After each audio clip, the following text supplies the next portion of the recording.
मेरा वीज़ा मैंने लगवाया किसी बंदे से सऊदी आने के लिए, उसने वीज़ा जाली लगवाया। मैं फ़ौरन रात को लाहौर से बैठा, सुबह इस्लामाबाद एम्बेसी में चला गया, मेरे जानने वाले थे।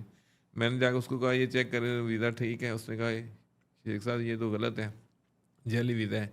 जिस तरह आए हो ना इसी तरह निकल जाओ नीचे नीचे हो गए, पासपोर्ट छुपा के, किसी को बताना भी नहीं कि मैं चेक कराने आया, को वो पकड़ लेंगे FIA ले, वो कहेंगे कि कौन से लोग हैं, किसने कराया, तो आप उन तक पहुंचे ना पहुंचे वो आपका पूरा काम तमाम कर देंगे। तो मतलब ये जिन्होंने फिर करना वो प्रैक्टिकल लाइफ में भी चीटिंग का जो है ना वो काम करते हैं। अभी आप देखें, यानी कंप्यूटर पे जब काम शुरू हुआ है, ये व्हाट्सएप पे या दाएं बाएं जो भी है, अब ATM मशीन में लोगों ने मेरे अपने एक छोटा सा बात बता दूं, मेरे बेटा बीमार था, हम लाहौर शेख ज़ायद हॉस्पिटल में एडमिट था, मेरी वाइफ वहाँ थी, मैंने उसको अपना कार्ड दिया हुआ था।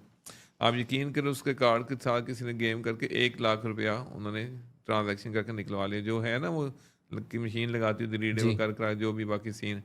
तो ये हॉस्पिटल में भी माफ़ी नहीं है,